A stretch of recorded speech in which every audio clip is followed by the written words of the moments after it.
ер азаматтар ажырасқан әйелдерді пайдаланғысы келіп тұрады деген сияқты. Сондай жағдайлар болды ма? Не жауап берейін. Ер азаматтар шына ұятсыз жерлерін жібереді екен да, например, мен әйелім болушы деп бәрін алып беремін саған деген сияқты айтатындар бар ғой, честно. Даже оны айтпай қойын, ойбай. Отбасылы еркекті ұнатып қалу. Қыздар жеп қоясыңдар. Дайректен жазып жүреді әйел адамдар. Мен күйеуім сізді өліп жақсы көреді. Қазір ұсынысын жасап жатқан ер азаматтар бар ма? Ой, оны көп. Қорықпайсыз ба? Бұл негізі егер терминмен айтсақ, сталкинг деп айтылады ғой. Қатты үйде жатып қалдым. Түсінбей қалдым өзім. Мен өмірімде осындай нәрсе болып жатыр ма деп. Сол себепті бір-бірімізді көре алмау дегенді қояйық. Сізде өкініш бар ма?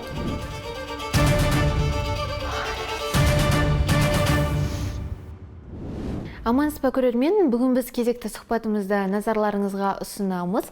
Бүгін бізде қонақта актриса, блогер, әнші Сабина Маулаева. Қош келдіңіз. Рахмет. Сұхбатымызды трендтен бастасақ. Сабина үшін 30 жасқа дейін күйеуге шықпау норм или стрём? Норм. Ажырасқанша лучше 30-ға дейін ақыл тоқтатып, бүкіл карьераңды жасап алып, тосында шығуға болады ба? Үлгересің. Балада туып, бәрін үлгересің. Сізде өкініш бар ма? Енді пенде болған соң, кейде ондай ойлар мазалайды әрине. Ерте тұрмысқа шығып, кішкене ойланбай деген сияқты кездер болады. Жастықпен, наверное, 21 жаста кеттік. Үйдегілердің тұрмысқа шық, үйлен деп асықтыруы норм или стрём? Енді мен өзім туысқандарым да сондай, тез-тез шық дейді, сол себепті норм, бүткіл біздің қазақтар сондай.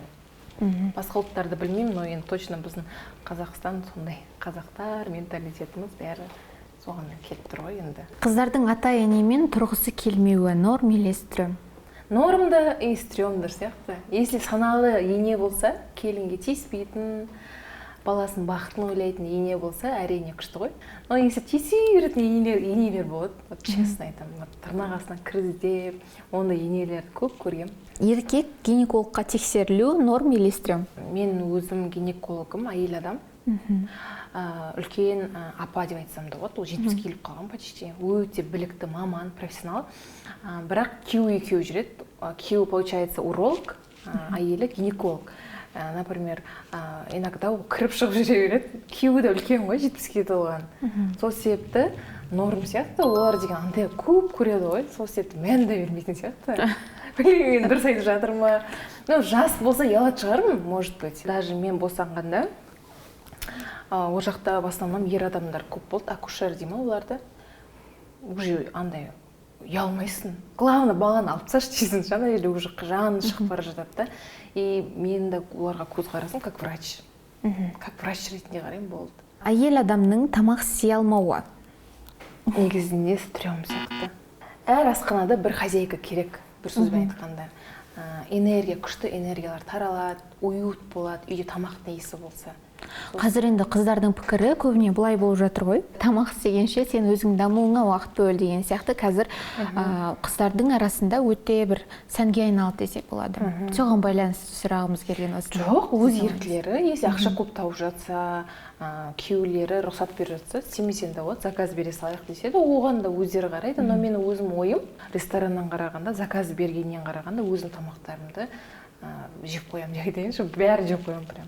И чем заказ? Суп кетеді біріншіден, екіншіден құдай біледі, свежий ма, не свежий ма деген сияқты ғой. Мен туралы факт действительно осы. Мен өзім тамақтарын жақсы көремін. Даже біреуге үйге қонақ келсе, даже бір адам өзім істеп беремін, быстро, чем бір сағат заказ күткен. Яғни инстаграмдағы сіздің видеоларыңыз ол жай ғана контент үшін емес, шынымен де сіз тамақ жасағанды жақсы көресіз. Обожаю.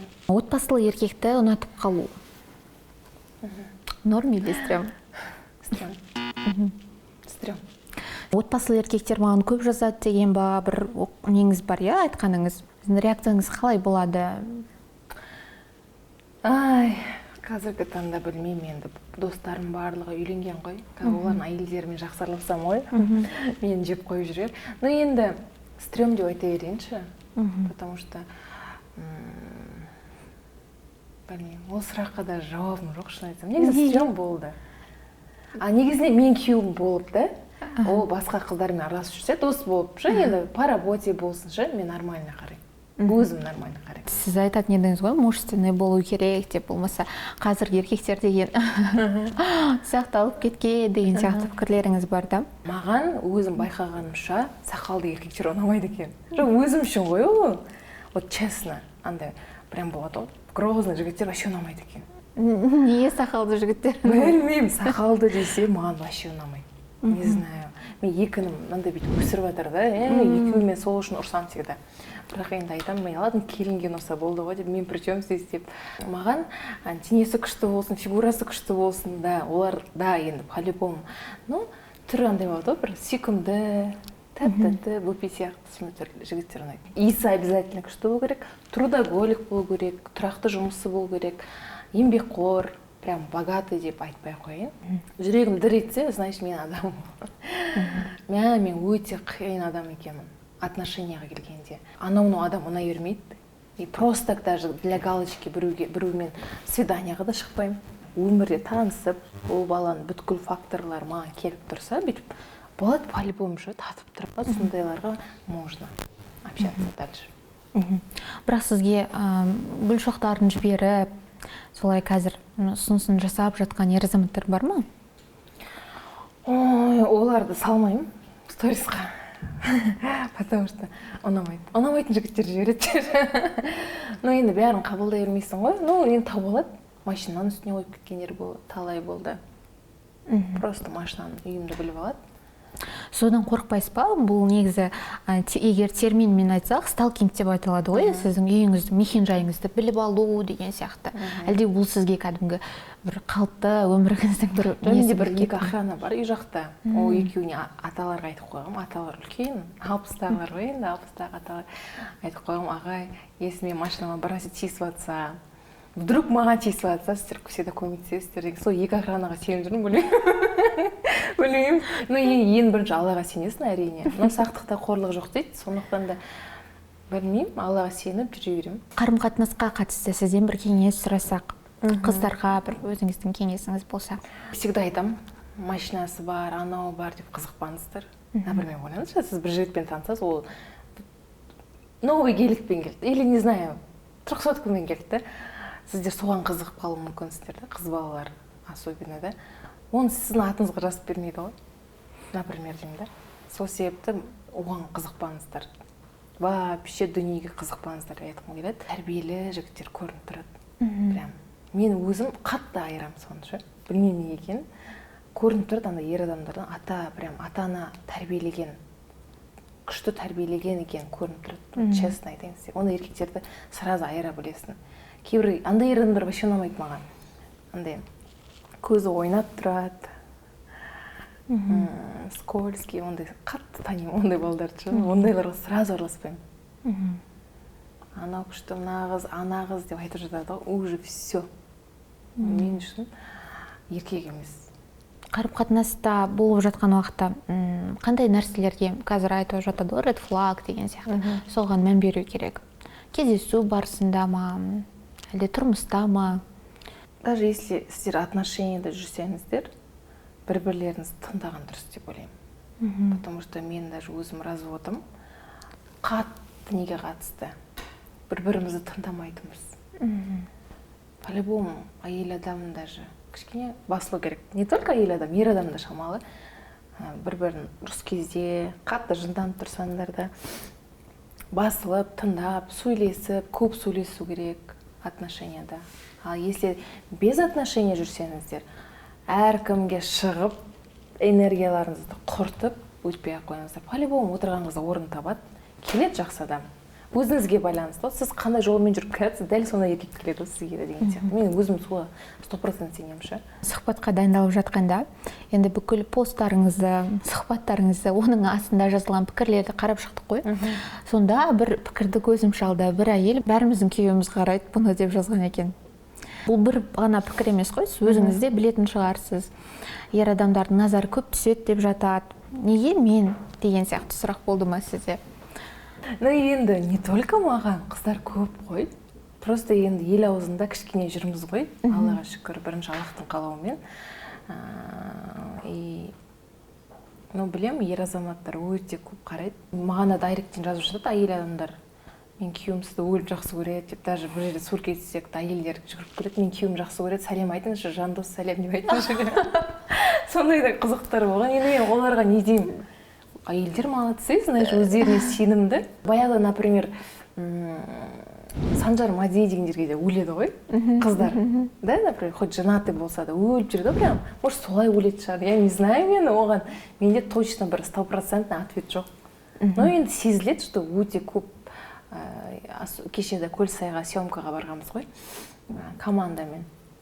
Сол кезде 10 еркек тоже өздері машинамен толып келді, үлкен мужиктарға. Анау Сабина емес па деп жүгіріп келді ғой, оны мен командам ғой. Мен армер үлкен мужиктар ғой дейді. И суретке түсейік, біз прям сізді қараймыз деп сөйтіп айтады да, соған мен айтамын ғой, мәссаған. Уайымдамаңыз, мен әйелім біледі деп ше, мен білмеймін. Значит, әйелдер өздеріне сенімді ма? Ответ жоқ, енді қарамаңдар деп айтайын ба? Білмеймін енді. Не істеймін мен, айтыңыздар. Білмеймін. Хиджабқа келе алмаймын. Әр адамның жаңағы жүрегіне иман сана берсін дейді ғой, сол себепті пока хиджабқа точно дайын емеспін. Сіз бір сұхбатыңызда айтқан едіңіз ғой, анам тұрмысқа шық, осы жылдан қалмай, өйткені тұрмысқа шықпай артыңнан сөз ере береді деген сияқты.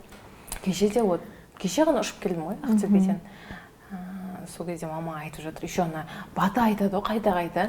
Мен екен, күйеуге шықпаған қыздар бар, олар айтпайды, мен айтады бәрі. Шығып кетті. Өткенде енді кішкене халық аузында жүрміз ғой, сол себепті айтады да, мені типа жандар ашиды. Как будто андай дейді да, бір өзі нәзік дейді да.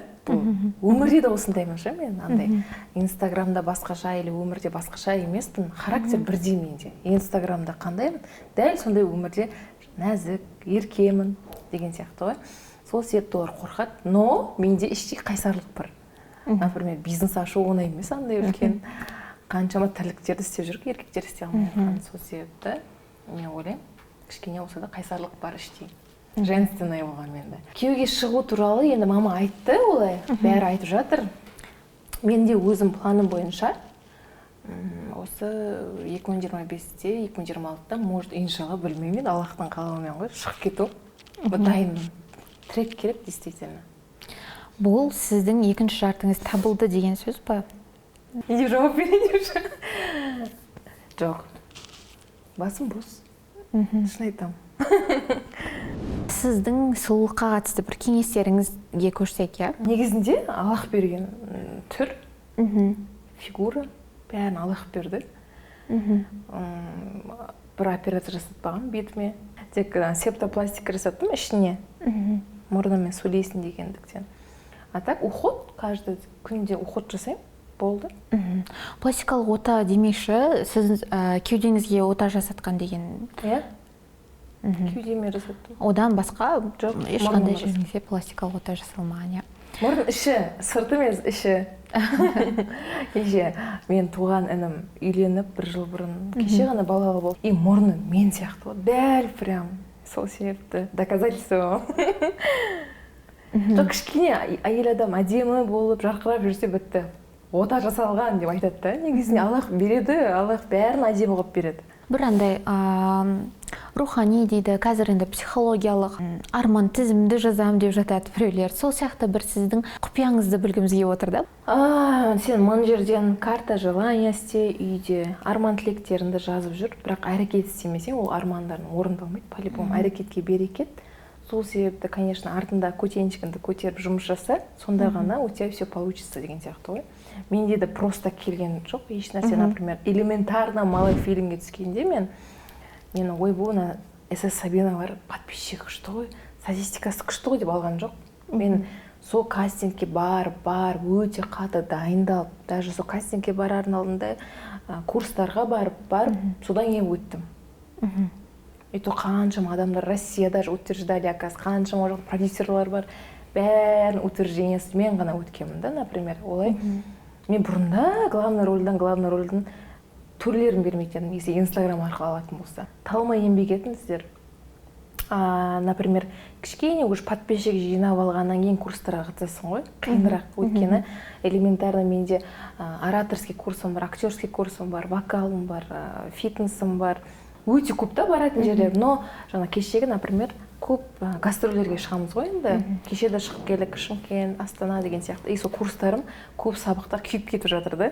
Сол себепті пока жас қыздарға айтқым келеді, и жастарға вообще, ұлдар болсын, қыздар болсын, пока если шоу-бизнесті таңдаған болсаңыздар, тез қазір қатысып алыңыздар. Пока атақты болмай тұрғанда, или пока бос болып жүрсеңіздер, бәріне қатысып алыңыздар. Дайын болып келіңіздер.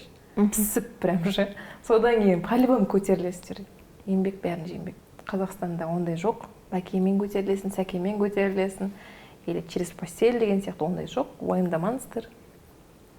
Таза еңбек, тем более Инстаграм тұр ғой. Алдында да өзім айтамын всегда, университет, колледж жоқ, бір сабақтар жоқ. Блогер болудың. Соткым болса болды, үйде. Түсіре бер әр нәрсені, сөйтіп халық жақсы көріп кетсе, бір сәтте атақты болып шығасың, болды. Қазір графигіңіз қаншалықты тығыз? Өте қатты тығыз, честно айтам. Кеше ғана 2-ақ күн өзіме андай күн бердім, ұйықтап алам прям. Бір күн андай болып кетеді, апатия ма, депрессия ма? Сондай күндер болады. Менде де болады. Это свойственно. Сол себепті бір күн үйде рахаттанып жатып алыңыздар, ұйықтап, сол кезде келесі күні нормально болып жүресіздер уже. Жарқырап, энергияларыңыз толып, қорықпаңыздар, жылағыларыңыз келсе жылаңыздар. Жатқыңыз келіп тұрса үйде жатыңыздар. Дым істегіңіз келмесе дым істемей ақ қойыңыздар. Бір күн ақ жатып алмаңыздар, бір айлап. Бір күн тек қана сондай өзіңізге возможность беріңіздер. Қазір су сабын шығарумен айналысып жатырсыз. Шампуньмен айналысамын. Шампунь, Аллаға шүкір, бәрі фигня болып қалды, басқа андай жұмыстарым. Шампунь шығарғаныма өте қатты қуанамын. Қалған жұмыстарым айтамын, ой, осыны бұрында айналысым керек еді, осы үйіне уже. Действительно, күшті продукция шығардым ғой. Может, сол мені бақыттырақ қылды ма, білмеймін ғой. Сенімділігімді одан арттыра түстім ба өткені. Действительно, жақсы продукция шығарсан, если сені халық қолдап жатса, нұр үстіне нұр ғой. Тем более Каспиға анау-мынау нәрсені ала бермейді. Мен продукциямды алды Каспи. И отзывтар болады ғой, өте көп күшті отзывтар прям деген. Мен жақындарым да сіздің су сабыңызды пайдаланып көрген. Пікірлер жақсы, бағасы да таңғалғаным өте қолжетімді екен, бағасын қанша теңге? 19.500. Үшеуі қосылғанда, су сабын, кондиционер и спрей 20 000. Қалай болып жатыр қазір сізге жұмыспен айналысу? Маркетинг жағынан ба, әлде қазір қандай жұмыстарын атқарып жатырсыз? Жоқ, байқасаңыздар, мен коллаборация ешкіммен жасамаймын. Андай болады ғой, блогерлармен коллаборация жасау деген. Мен всегда айтам, онда мен ашпай ақ қояйыншы, если біз ана блогерге жалынсақ, мына блогерге жалынсақ, онда мен ашпай ақ қояйыншы тымды. Мен адамдарым алады, по-любому деген сияқты. Сондай бір не болды да, мен ұстаным ба, ешкіммен алмаймыз рекламаны деген сияқты. Если вдруг уже өтпей қалып жатса, сонда ғана алармыз деген сияқты. Командада өте көп адамдар, жаңағы сату бөлімінде 5-6 адам бар. Маркетинг жақта бір адамдар бар, мен рекламамен айналысатын бір адамдар бар, басымды вообще ауыртпаймын. Тек бір аптада бір рет болмасын, отчет сұрап қоямын, а так вообще басымды ауыртпаймын. Идея өзіңізден болды ма, әлде біреу ұсыныс жасады? Жоқ, идея өзімнен. Енді жақын арада тағы бір продукциялар шығады, өзімнің идеям тоже. Сол қатысты, өзің күтімге қатысты? Күтімге қатты жақсы көремін күтім дегенді. Күтімсіз по-любому әдемі болып жүрмейсің ғой. Күтім керек, обязательно күтім. Айтсаңыз, сіздің күтіміңізге қанша сумма кетеді? Өзім былай ойланып қараймын ғой, вообще расходный емеспін. Анда уже 8 жыл ма, 7 жыл болды. Бір салонға әлі ақша төлеп көрмеппін, честно айтам. Өздері алмайды. Иногда бывает, бартер даже керек емес дейді. Просто сіз түсіріп алайық өзіміздің инстаграмымызға деген сияқты. Косметикалар, жарайлар бартер емес. Олар өте көп кетеді енді оған ақша. Өйткені білмеймін неге екенін, мен бетім оказывается очень капризный екен. Андай болады ғой.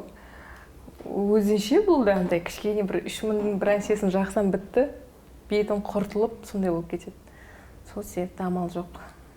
Нормально люксовый алу керек болып тұр. Жаңа айтып жатырсыз ғой, бизнес бар, ішінде қайсарлық бар деген сияқты. Дегенмен де қиын сәтте сізде бір адамға арқа сүйейтін шығарсыз, болмаса сырласатын шығарсыз ең болмаса, иә? Сондай бір жан бар ма сізде? Жақыныңыз болуы мүмкін, анаңыз, немесе жаңағы бауырларыңыз ба?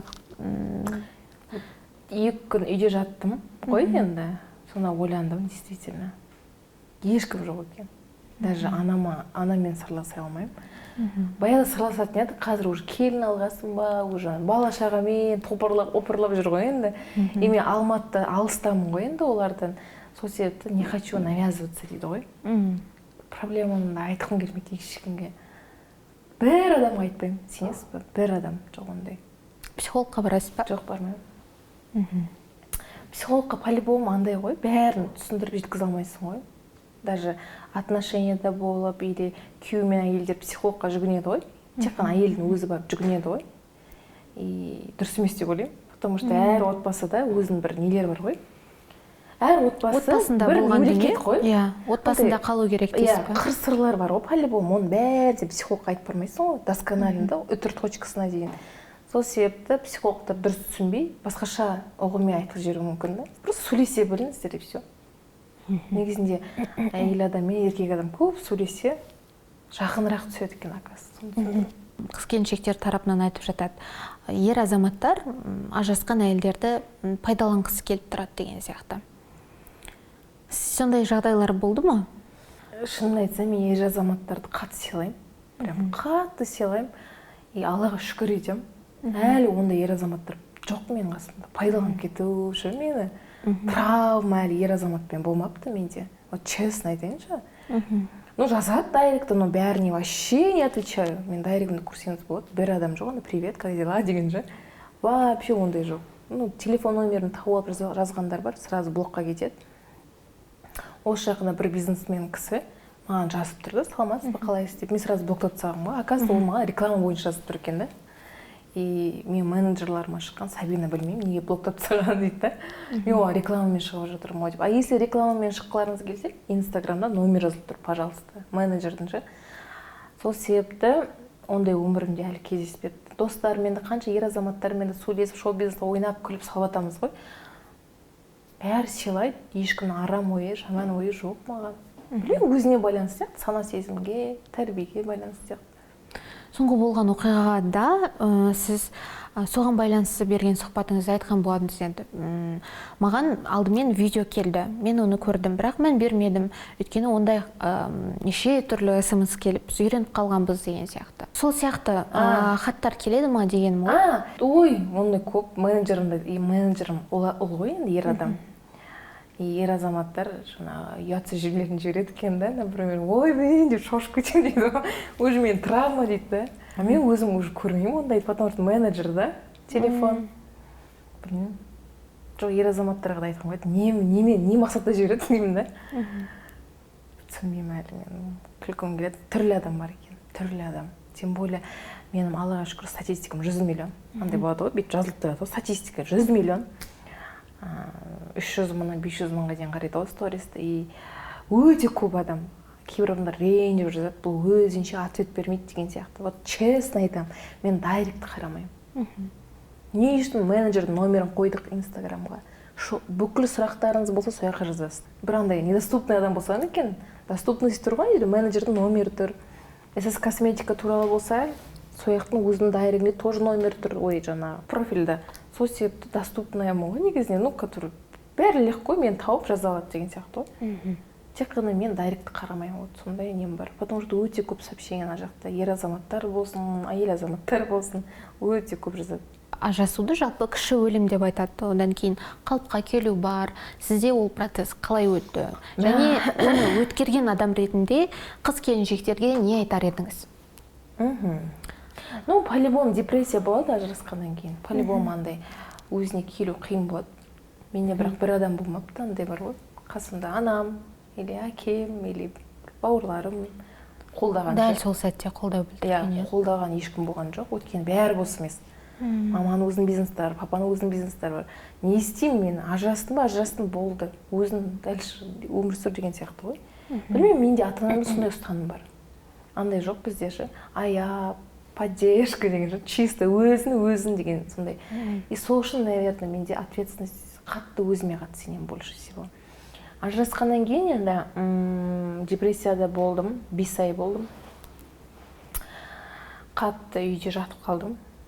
түсінбей қалдым өзім. Ну мен өмірімде осындай нәрсе болып жатыр ма деп. Бірақ мен біреуді жазғырып кінәлаған жоқпын. Чисто өзімнен көрдім бәрін. Типа жарайды, өзін таңдау жасадым ба, сондай, онда дальше, типа, мен бүткіл энергияны жұмысқа құрт жібердім потом. Ажырасқаннан кейін. Потому что ойламауға тырысады екенсің сол кезде ше. Сол ең жақсы күшті не. Бірақ ажыраспаңыздар негізінде. Қолдан келсе ажыраспауға тырысыңыздар. Но если до того күйеулеріңіз андай болып шықса, тиран, абьюзер дейді ғой. Сондай болса ғана, может быть, да. Но если андай болады, қазір мелочидан да ажырасады ғой. Ақша таппайды деген сияқты. Шыдауға болады любой нәрсеге, по идее. Негізінде ажыраспаған дұрыс. Балалар әкесіз қалмаған дұрыс деп ойлаймын. Потому что қазір менің қызым 2 жыл араласпайды ғой. Иногда аяймын мен оны. Типа менің кесірімнен сияқты как будто что. Әкесін сұрайтын кездері болады ма? Конечно, конечно, потому что өзінің лучшая подругасы бар, Диана деген садикта. И оны постоянно папасы алып кетеді екен. Типа сол кезде айтады маған, папа кетеді. А так енді білмеймін енді.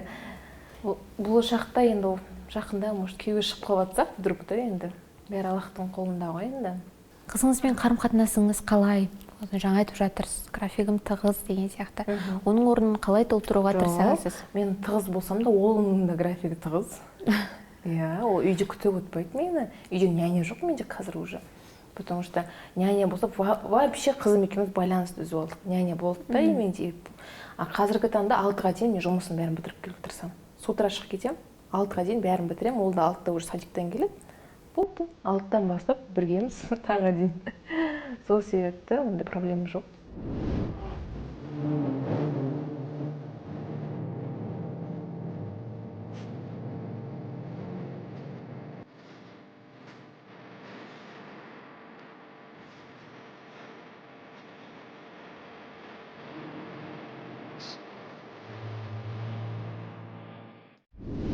Жақында туған күніңіз өтті ғой, енді дүркіреп өтті, біраз уақыт ғаламторда шулады.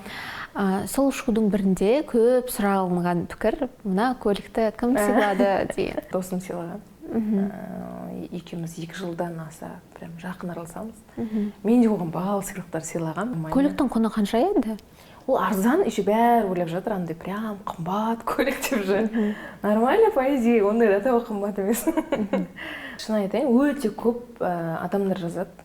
Кішкене танысып кетсең де таныстырады. Например, бизнесмен достарым бар, үлкен ағалар болса да, олар, например, айтады, мен әйелім болшы деп, типа, бәрін алып беремін саған деген сияқты. Айтатындар бар, вот честно, ондай жоқ емес, но мен ондайды қаламаймын. Мен өзім бірінші жалақтым, әрине, екінші өзім күні-түні жұмыс жасағанымның арқасында көп нәрселерге жетіп жатырмын. Сол себепті лучше өзімнің действительно екінші жартымды күтем. Ал өзіңіздің өзіңізге жасаған ең қымбат сыйлығыңыз, қазір енді айтып жатады ғой, осыншаға аяқ киім алдым гардеробымда осындай деген сияқты. Ұнатасыз ба брендтерден киінгенді? Осыдан 2 жыл бұрын вообще бренд алмайтынмын, честно айтамын. 2 жыл емес, даже 3 жыл бұрын. Бренд алатындарды вообще түсінбейтінмін. Сөйтіп подругам всегда біреуін алшы, өздері тартады дейді да маған брендтер. И сөйтіп қазір брендтен шыға алмай қалдым. Қатты жақсы көремін прям. Ол мәселе мақтаныштан емес, андай алып, киіп жүру ондай емес, действительно качественный заттар ғой. Бренд деген полем бренд, есть бренд екен ғой. Например, кроссовка алғам осыдан 2022 жыл дейінші, брендтен да. Әлі новый, әп-әдемі, как будто бір ғой, осы жақында алған сияқты. Бір андай арзан кроссовкалар алсам, бір айдан кейін уже бітсіз шығатын сияқты, или білмеймін енді. Но бренд есть бренд по-любому. Качество сол главное жерде. Мақтаныштан емес. Даже арзан киімді әдемі алып киіп алуға болады. Шыны керек. Мынау да көйлегім арзан, бірақ мен киіп отырмын ғой, әп-әдемі болып тұр, деген сияқты ғой. Көйлегіңіз қанша тұрады? 44 теңге. 44? Сіз үшін арзан? Ну, нормально ғой. Прям 150 мың емес қой енді. Деген сияқты ғой.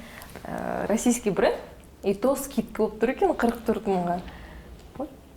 Сондай, әп-әдемі болып тұр ғой деген сияқты ғой. Аяқ киіміңіз? Аяқ киімді мен өзім сатып алған жоқпын. Стилист подарила. Стилистім бар өзімнің. Сол әйел адам, и то ол қазір менде жұмыс жасамайды. Сол сыйлаған. тым қымбат нәрсе жоқ. Әшекейлеріңіз? Екеуі де сыйлық. Негізі бағалары Cartier, қателеспесем. Ол сыйлық екеуі де. Мынаны өзім прям подругам сияқты досым бар, сол сыйлаған. Мынаны тоже досым. Жалпы көбіне қымбат сыйлықтар алады екенсіз, айналадан. Мен де сондай сыйлықтар берем. Ондай жоқ бізде. Достарыңыз? Если достойный дос болса, біз біреумен танысып сразу қымбат сыйлық беру деген емес. Когда если действительно прям қатты араласатын достар болса, можно сыйлауға. Алқаңыз да сыйлыққа келген ба? Иә, ол да сыйлық. Бұны менің өзімнің подругам бар, алтынмен айналысады. Күшті алтын бәрі шығып қалса, бәрін сыйлыққа береді. Менде алтын үйде көп деп жүр. Бәрін подругам берген. Өзім алмаймын, вот честно айтамын. Сыйлық бәрі басынан. Жалпы айналаңызда достарыңыз көп деп айта аласыз ба? Жоқ. 3-4 досым бар. Қалғандар просто, наверное, былай 3-4 адам ғана мен окружениемде. Бұрын айтқан едіңіз, осыдан біраз уақыт бұрын ғана мен өзімді актриса ретінде есептемеймін, өйткені басты рөлде фильмім жоқ деп. Енді міне жақында ғана сіз басты рөлде фильмге түстіңіз. Жалғыз емессің бе? Иә, адамдар бар үйде, шыға алмаймын. Осы сәт ұзақ күттім ғой.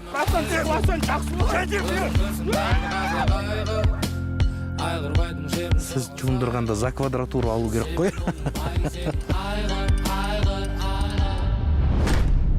Шын айтайын ба, басты рөл дегенде көп нәрсе, көп кадрларды қиып ұзақ болып кеткен ғой.